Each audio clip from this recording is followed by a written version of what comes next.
all citizens. Eric Wingman Peterson became sick and had to go home. So I will host the whole show. No, I'm just kidding.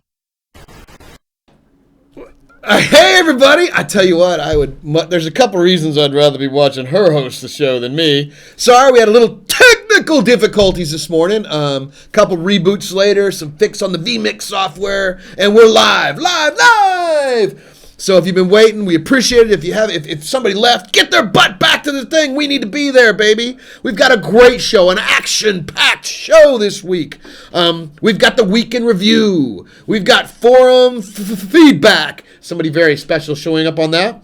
We have a team taste test. What is that? Just gonna have to wait and see. We have Alistair Fitzsmithy makes his return with a dramatic reading from today's Jump Point magazine. We have, of course, the Wide World News. Where's Pete going to be this week? What's the weather like, Pete? And then we have a special interview with Zane Bien. I know you guys are really excited about what's going to happen with the website. We're going to give you a little sneak peek about exactly what's happening with the website. So we'll get right to it.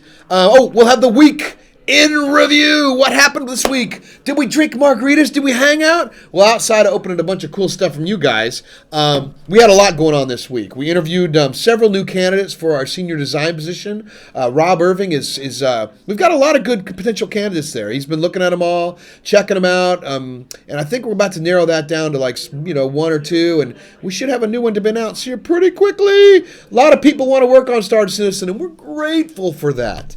We narrowed down our field on the physics programmer down to 2, and you know what? We're having a difficult time, so I think we're just going to have to hire them both.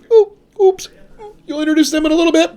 And then we slogged through thousands of emails on the citizen cards. Big ups to Sandy and the crew on customer service. You guys have been amazing here. They had a lot of work to do to link a lot of accounts, and they put in the burned the midnight oil, and got all that done. It was really, really important. I think they're just about caught up, and man, that takes a lot of work. And then we drilled down on the hangar. What's coming this summer for you guys with the hangar? We had some very, very good meetings. We want to figure out what the hangar experience is going to be like for you, how we make it fun, how we make it interesting. And we got really, really nitty-gritty on that. And so look for a lot of information on that, not necessarily on today's show, but in upcoming episodes, we'll be showing you a little bit about what went on. So let's get right to it, shall we? Forum feedback! Man, your guys have been amazing. Your questions you're getting, it's so much better to have video from you, the fans, from the community, because you're actually making this show better. It has nothing to do with us. It has everything to do with you. So let's just get right to it. We have a video from Acarol. Take it away, Acarol. I have a question regarding the industrial aspect of the game. How is your take on companies and corporations? How will we manage them, and what features are we going to see in it? Also, will it be possible to establish a company office on either ships or on planets? Whoa! What the heck just happened here? Look who's here! And he's going to answer those questions. Everybody. Do you guys know who that is? I know who it is. Why don't you answer Acarol's question? All right. Okay. Companies and corporations. Yes, it will be possible to establish an office on another planet. So we're still working out the whole aspect of factories, but we are going to allow people at some point to be able to own them, manufacture goods, buy goods, hire people, and sell them, and obviously have a storefront. Selling people? Well, depends on where you are, but and have a storefront. So yes, we will be able to do that. All right. So let's get to True Lost. He has a question. Pull it up here. True Lost says... Well, we can just read it if we're having trouble there, Mike. Okay. Is there a chance that Alien Rex contains some kind of unknown monsters? I think that probably could be a chance. So we'll see. It's a surprise. It'll be an Easter egg in the game. Oh, I like that. Easter eggs are always really cool. And Darth Angeles says... I'm really looking forward to flying around in my new carrier. Wait, where is it? Did someone steal it while I was locked out? Okay, my question is... With ships that have to be captured, like the carrier or asteroid bases, will they be vulnerable when the players who control them are all offline? All right. Well, that was a great video. Fantastic. Very impressive. Well done. So Yes, they are going to be vulnerable if it's the big ship. So the concept is that there are certain areas in the persistent universe that are always at risk. Typically, say, an asteroid base that, say, as a pirate, you may want to hang out on because it's a great place to stage raids. Maybe a star base, but also the bigger capital ships can never go down on the planet. When you're on the planet, you're sort of safe. When you're out in space, you're not safe. So if you want to keep your Bengal carrier safe from other people, you've got a couple of options. One, probably take it to an area of space that's fairly safe, like deep in the UEE space, or make sure that you've had some NPCs to protect it. You'll also be able to have auto turrets, or make sure that you've got people in your squadron or clan that are sort of guarding it around the clock. But yeah, no, the whole point is we definitely need to have territory that people fight over.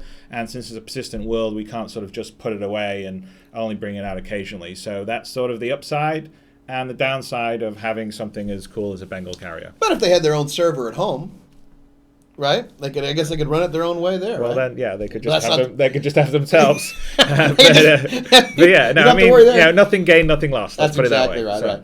All right, so let's go to Heartsblade. He says, "What is the current stance on NPC Wingman in the persistent game?" And we know we like Wingman a lot, right?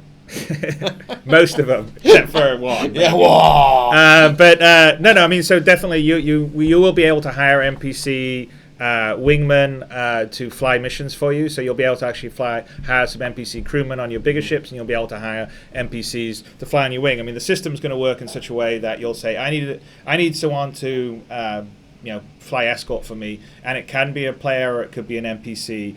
You can probably sort of specify whether you prefer an NPC or a player, but the system, sort of the same mission system, acquisition system, is the same. It's sort of like, we're thinking of it like a Craigslist job board, so to speak. Now, NPCs, you could have, there'll be rankings, right? Some of the NPCs will be better than others that you could hire. Oh yeah, no, definitely. So the 2-credit NPC is not as good a pilot as a 200-credit NPC. He's the cannon fodder that you have out there to exactly, get blown up. I get it. Yeah, All right. Yeah. All right, so let's go to Awesome AD with another very cool video. Awesome AD here, or just AD if you'd rather. Here I am boarding your constellation. I've blown the hatch, and oh crap, I took a bullet to the knee. Now I'm gonna have to retire and pass on my goods to my next of kin. Will I be able to do this, or do I actually have to die? That was awesome. What movie was that from? I cool. think it was maybe Star Wars or something. Yeah, that's way better than Star Wars, dude. I don't know what you're talking about. So yeah, I mean, I think if you actually want to retire and pass your goods on to your successor, then why not? I mean, there's no difference, particularly on our side from the code, to support you saying I want to retire button, because we still have to support it for when you get ultimately killed down the road. So we can definitely do that. It's not a problem at all. So Grandpa Wingman can be tooling around the hangar, just I'll fix that, Sonny. Right? No, maybe potentially. not. I mean, I don't know whether we're going to have like all your old characters that are retired in walkers around your hangar, but it's a nice idea. But we'll see. Your geriatric hangar, or whatever. Yeah, you go see him in the old folks' home. That's right. So from Macamera, he says,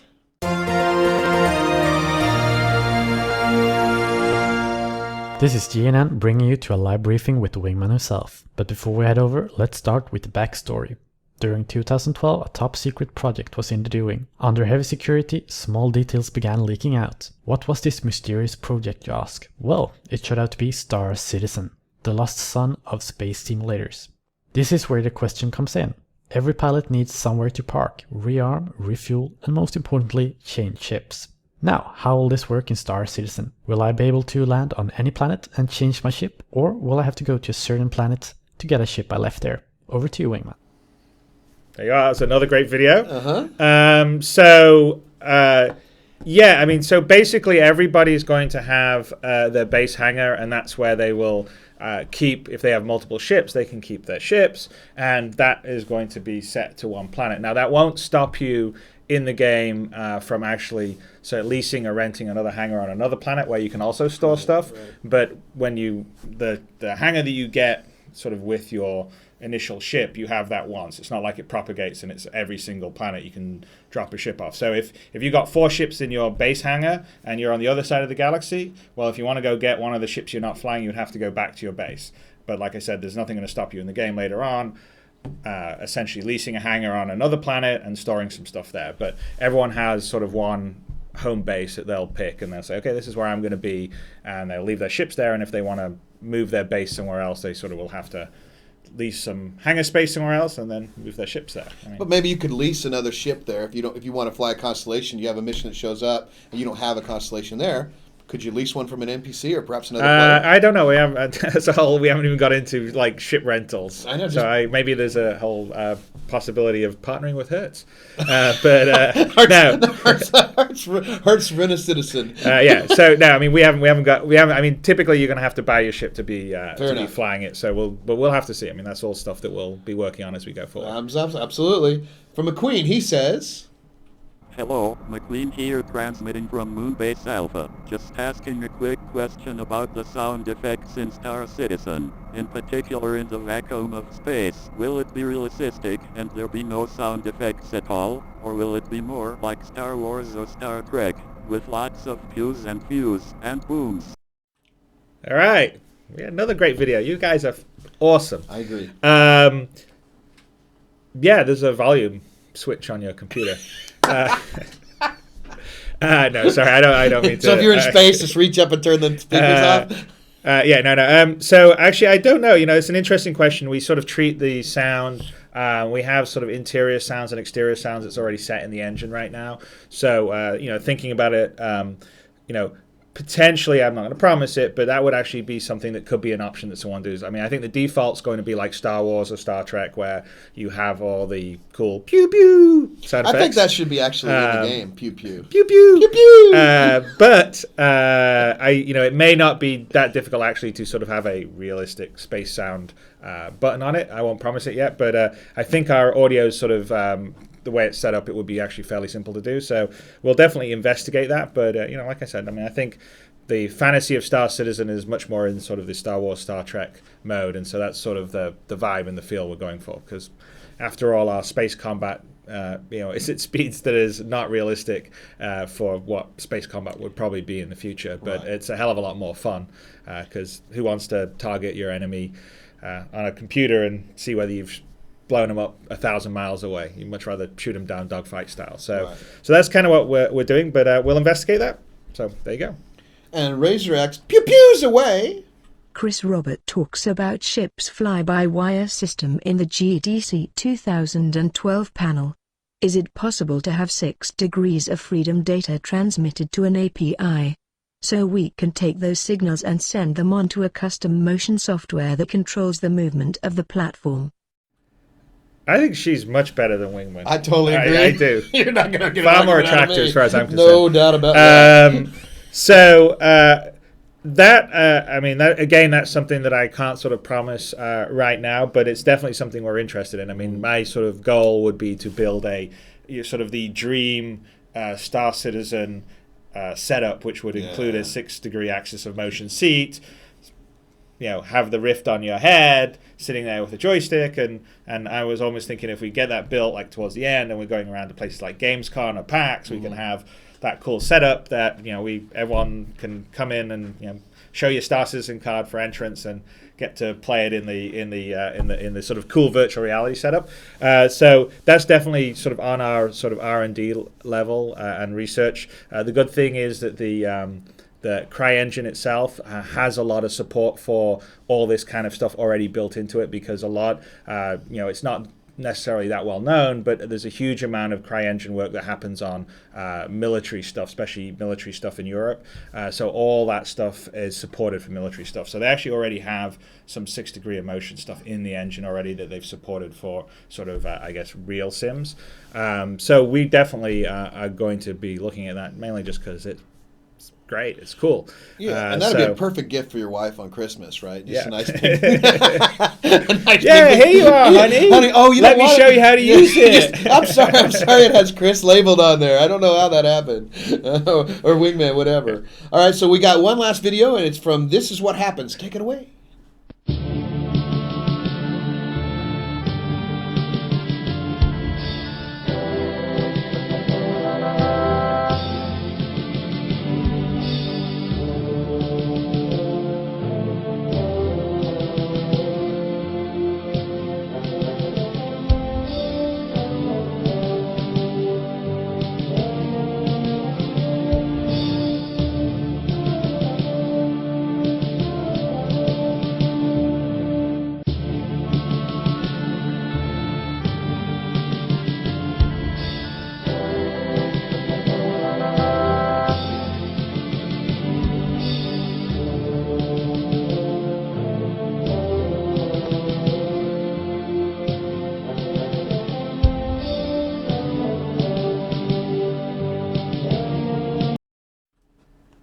Well, I have to say that's probably the best video. I don't know why I think it's the best video, but that's fantastic. I was getting all nostalgic looking at that briefing. It was pretty cool. So we're going to have a very complicated sort of relationship and reputation system between various factions, which include all the different alien races as well as the different branches of the UEE government, things like the Merchants Guild, Mercenaries Guild, etc. On races that are sort of more hostile to humanity, if you start to do things and trade with them and get your relationship to them sort of in the sort of neutral or positive zone, then you'll maybe be able to do some trading with them that you wouldn't do just by default. I'm not necessarily sure that I can promise you'll be able to do too much with the Vandal, because generally they're very hostile with humanity, but definitely with the Zhaan. The Banu tend to be neutral or positive anyway. But yes, you'll definitely be able to affect your relationships and interactions with various factions by how you sort of ongoing interact with them, and that will enable you to be able to do deals with them and not do deals with them. So there you go. Cool. That sounds good, man. Well, listen, I want to thank Chris for joining us. I hope that was a surprise for everybody. There's nothing better than getting true answers to good questions from the man himself.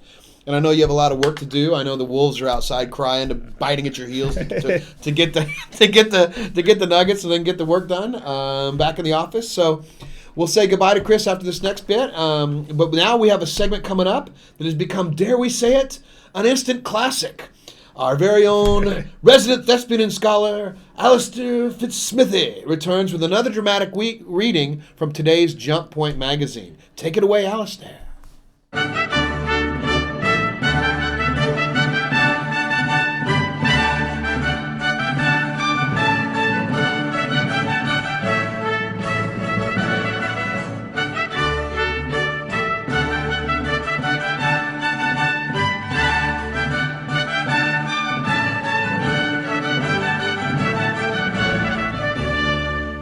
Good evening, or depending on your worldview, good afternoon, good morning. Today we return to the fascinating adventures of Dr. Armitage as he and his team navigate the treacherous waters of outer space. It was a ship, modified to minimize its energy output. Lot separated its slight signature from the larger masses, then tagged and bounced it to the Aurora's onboard scanners. Haraway stared at the small blip on his screen. It was well positioned near a cluster of asteroids with a clear line of sight to Garan 3. The minerals on the asteroid must be hiding it from the scanners. Haraway almost sounded impressed. How would common criminals know that? People pick up tricks like that, Doctor. Even pirates. They might not know why, but they know it works. Lot sent off a message to Armitage with a pirate's position and energy tag. Just go for the planet. He's not going to mess with us. Are you sure? He saw you leave. It might be weirder if you didn't come back. The Aurora's engines initiated burn. Lot watched the small blip on his screen as their ship passed the cluster of asteroids. The lookout ship came into visual range. Lot tracked it with the scanner, watched it pass, then recede into the distance. Minutes later, the hull shivered slightly as Garan 3's gravity took hold. Lot was right. The pirate didn't move. He was getting a good feel for criminal behavior. Follow the ongoing adventures of Dr. Armitage and his merry band of misfits as they prepare for the pending return of Scourge Pirates in issue number 3 of Jump Point. I'm Alistair Sinclair Fitzsmithy. Good afternoon, good evening, good morning, and good night.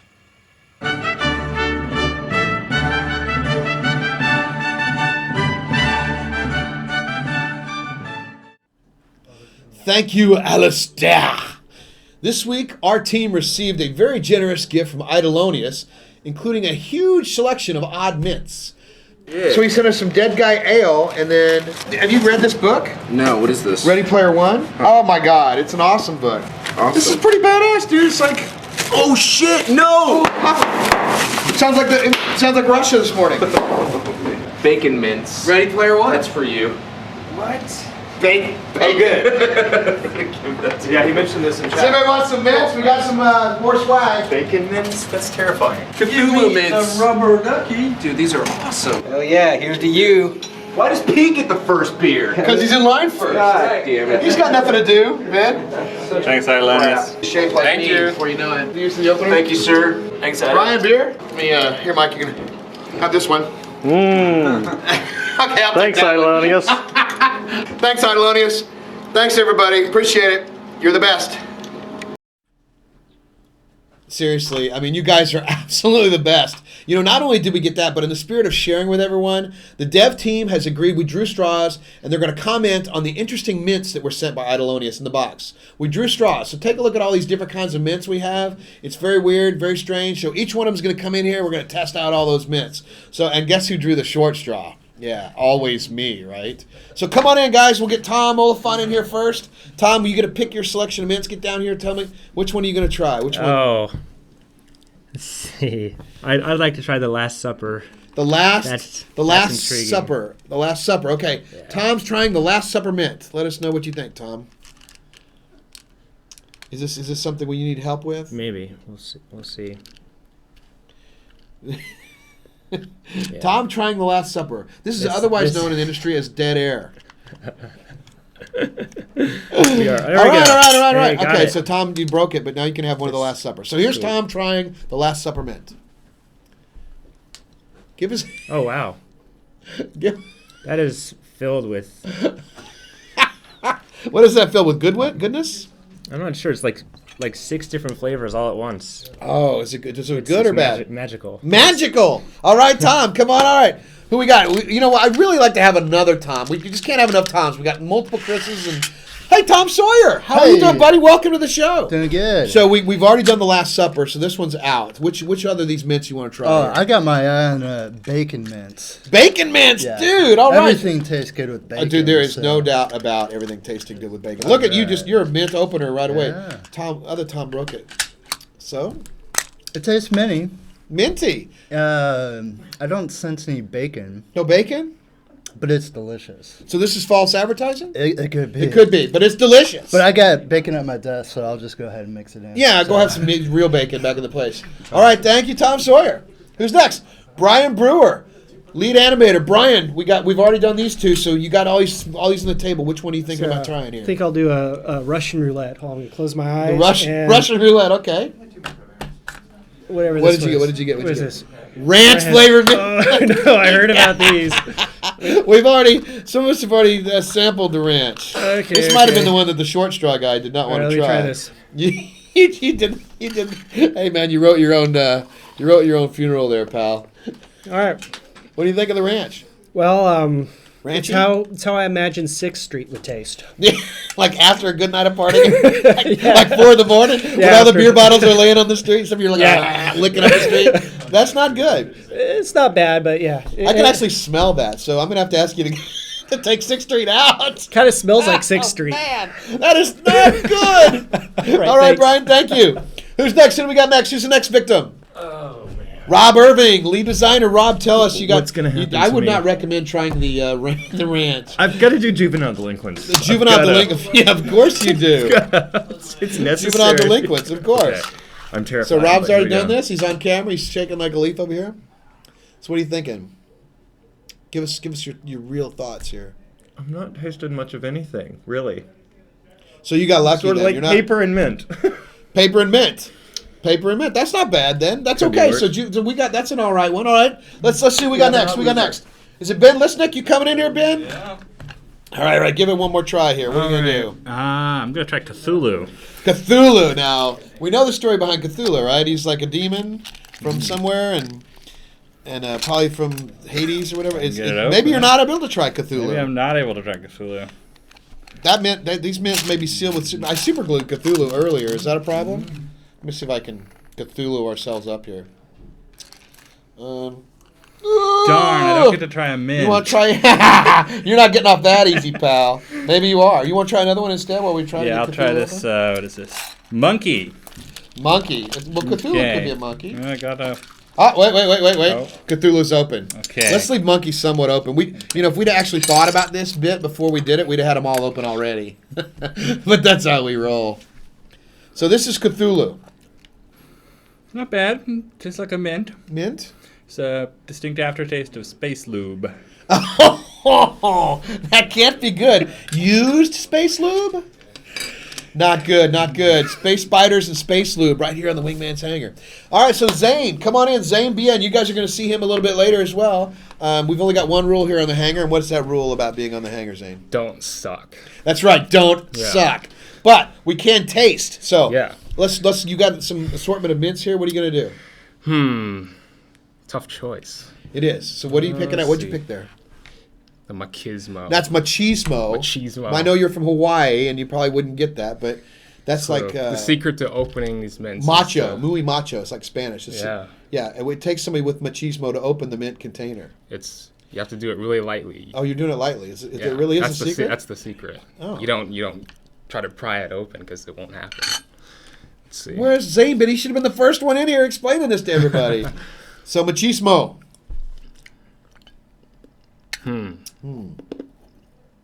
You're going right to the bite of the mint. You didn't let it rest on your tongue. You're just going right in. No, I'm going. How many licks does you it get take? more? You get more taste that way. More taste that way. Okay. What are you thinking? Nothing unusual. I mean, it tastes just like a. Do you feel more macho? I guess so. All right, there you go. It works. The Machismo. It works. Who's next? Who's the next victim?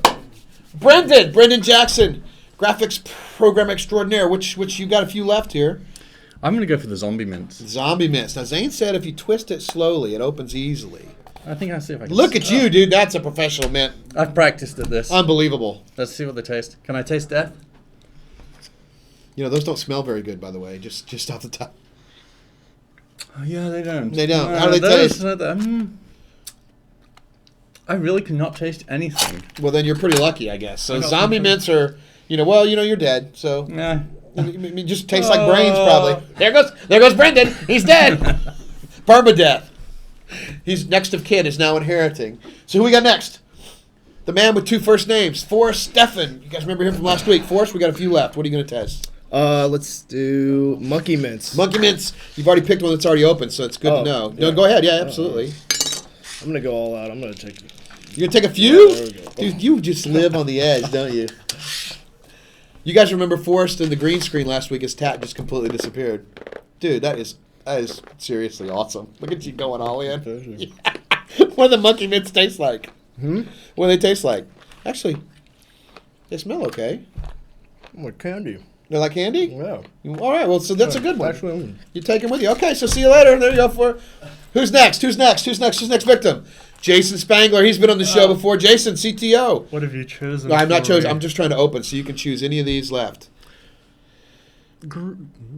Yeah, not looking good. This is going to be a bad... Yeah, I'll go fruitcake. Fruitcake. Yeah, that's what you get at Christmas and, or around the world that time of year. So these actually open fairly easily when you do it right. Not bad. Not bad? Not bad. Not bad? Not bad. You did okay then. You scored. Kind of. Whoops. Fruity. Well, take a few then. Yeah, Have some. will. Everybody's taking as many as they want. All right. You know what? I think we're getting the hang of this. Who's next? Is that it? That's it. All right. So now it's just left to me, right? So we've got pickle, absinthe mint, bite the bullet, green Buddha, angry Scotsman. Rudy Tooty, fresh and fruity. We got one more. Oh, dude, sorry. Watch out. All right, Mark's All right, what do we got here? Dude, I swear to God, Peterson, if I throw up, it's going to be right on your face. I would have it no other way. All right, let's so see. we What got do these are here? the ones to choose from. These have been tried already. Ooh, absinthe. All right. I knew you would go for absinthe. All right. All right. I'm going to be tripping after this. All right, here we go. Oh, scrap.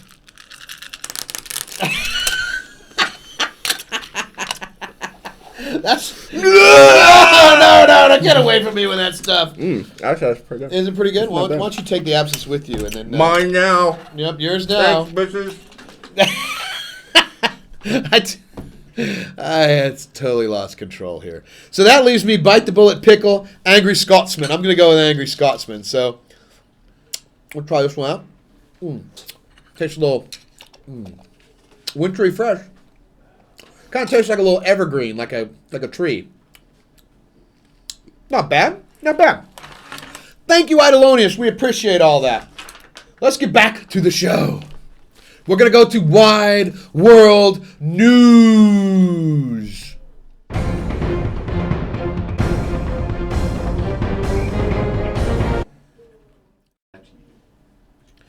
Hey, guys. By now, everyone has seen the dashcam footage, the rather large meteor smacking Russia. That rock was about 50 feet in diameter and estimated about 10,000 tons and traveling roughly 40,000 miles an hour. It exploded in mid-air with the equivalent force of 500 kilotons of TNT. One would think that space was out to kill you. And there really isn't much we can do about it. All the early warning systems and missile defenses won't stop most asteroids from reaching Earth. Fortunately, we really don't have to, as some scientists think they've tracked most of the large asteroids out there, and odds are rather long that you'll be killed by a meteor any time within the next million years. But for that once-in-a-million-year planet killer, one research group is developing a spaceship that can intercept an asteroid far out in space, and with nothing more than the effects of its nearby gravitational field, it'll deflect the asteroid and stop it from impacting Earth. Woohoo! Whew. We're calling that an asteroid tracker. Sounds a little bit like science fiction, doesn't it? Well, a bit closer to home out there in the universe, we have weekly weather wizard Pete Mackey. He's on the hangar deck. Pete, how's that weather out there? There's a little turbulence around Uranus, Eric. Back to you. Well, that's disgusting news, Pete. Thank you. Thank you, Peter, and that is your Wide World News.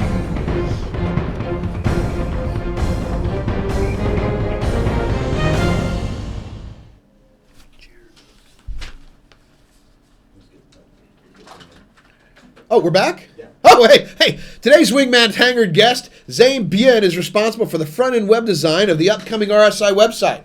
Sandy Gardner talks about how he was discovered and the first time he played a Chris Roberts game. He was a preschooler.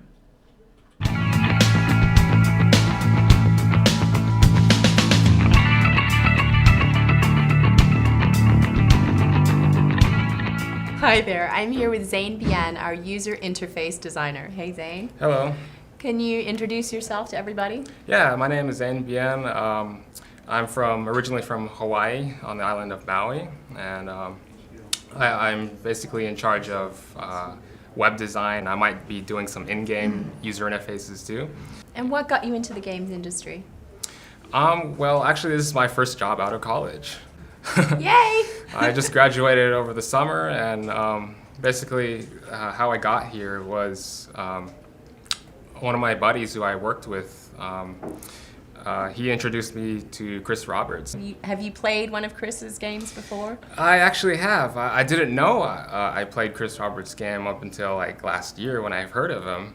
But it turns out when I was like 5 years old or something like that, I actually played Strike Commander. I'm here with Zane Bien, our user interface designer. And guess what? He's right here. Hey, Zane, how you doing, buddy? Good. You had the you still enjoying that minty flavor? Oh yeah, I mean you have to freshen up your breath before you. Right, and nothing better than bacon and ranch and Sixth Yeah. Street, to do that with. An angry Right. Scotsman, apparently. So, a lot of people out there, we're upgrading the website. We've been very, very vocal about what we're doing with the website. Right. We're going to be, but we haven't told them what we're kind of doing, right? We haven't given them any sneak peeks. All we told them was just that we're reworking the system, but Yeah, we're going to go into the features. But it's a pretty big upgrade, isn't it? Very, very big, very significant upgrade. Yeah, because the first one was built on like WordPress, and it doesn't really scale real well. No, it's WordPress. I mean, it's not designed for what we needed to do. So what we're doing is we're reworking the whole system, custom built from scratch. Right. Now Flex to it'll Flex to accommodate our very comprehensive requirements. Right on. Hey, don't worry about being nervous. There's only like 2 people out there watching anyway, so it's kind of cool. Or there could be millions. Yeah. So true. get more nervous. I'm going to pinch your behind if you start shaking, though. So why don't you give us a little quick look at some of the stuff that you're going to be showing on the website? We'll pop it up here and you can talk about it. Right. So right now, I mean, this is just what we've been doing over the past couple of weeks is nailing down sort of the visual style of what the new site's going to look like. And ultimately, what we wanted to do is intertwine seamlessly with the game in visual style and functionality. So we're still kind of fleshing out how the user experience is going to be. So that's what I'm going to be doing about a week from now when I go up to Montreal to meet with our development team. I'm going to be fleshing out the user experience architecture. So right now we're just,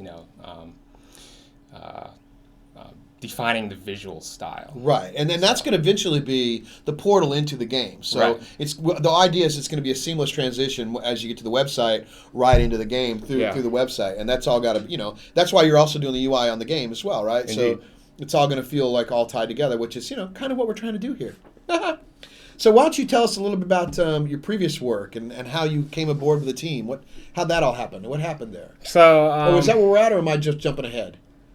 We're out there? Okay, Yeah. so tell us a little bit about your previous work. So basically I reiterating what in the interview, I started out, just fiddling around with Photoshop, and eventually I came into web design after being inspired by really high-end Flash web agency.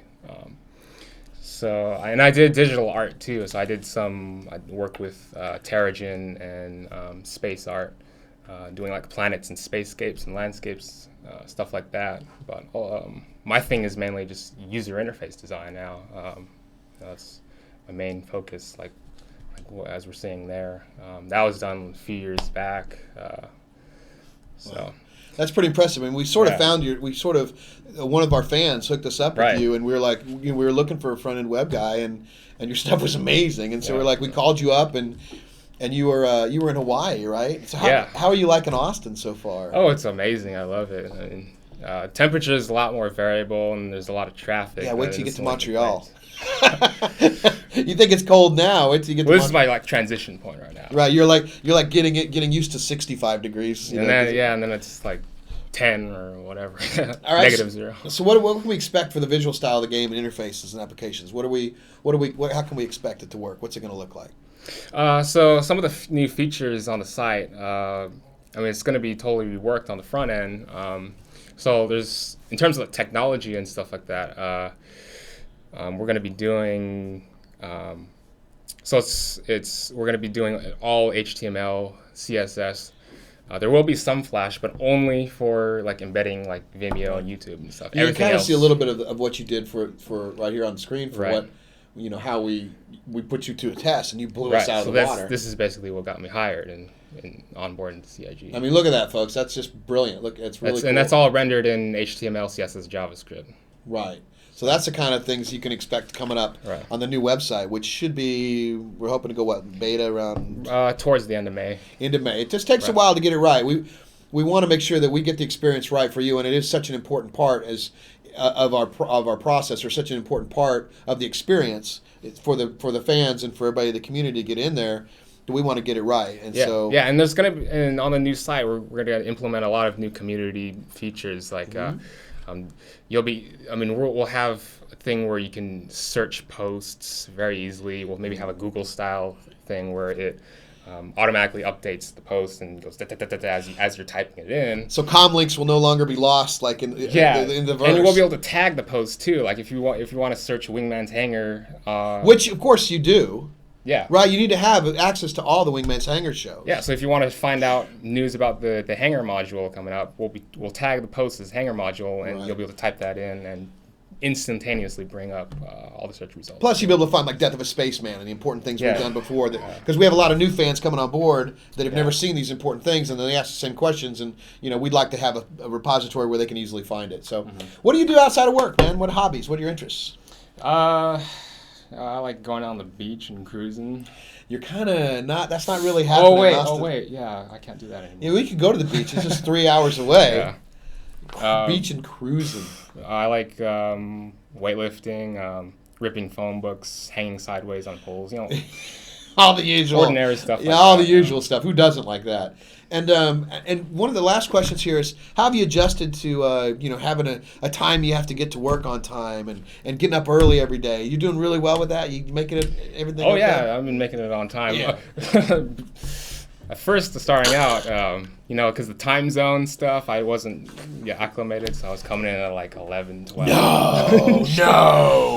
No, come on. That's not true. That's true. That's just true. No, but I'm doing good now. You are doing good. I know, but that's why that question was poignant. Well, listen, that's pretty much our show this week, folks. You met Zane. We want to thank you very much for joining us today, Zane. We want to thank our very own star citizen, Chris Roberts, for, well, pretty much everything. And Weekly Weather Wizard, Pete Mackey. And, of course, our own thespian, Alistair Fitzsmithy. Alistair Sinclair Fitzsmithy. And a big thanks to Andres Westfall for this. All right, what do we got? Come on, Chris. All right, let's see what we have here. Wow, that's a lot of chocolate. Sugar rush for everybody.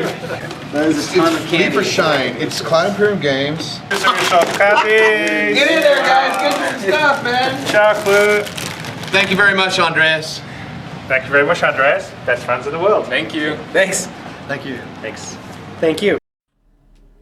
I mean, seriously, guys, I don't know how to say other than thank you. It's just like the best, most awesome community and experience we've ever had as developers. That's just incredible.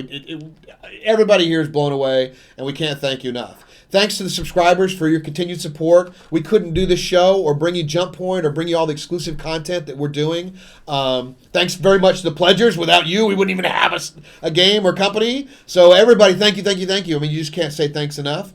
Coming up next week, we have lead designer Robert Irving. He's going to sit in the hot seat and give us a little update on what's going on with the design process. A lot, actually, for that. For subscribers, later today, Jump Point Issue 3 is coming out. That's going to be really exciting. It's really cool. It's coming along nicely. I think you'll really enjoy it.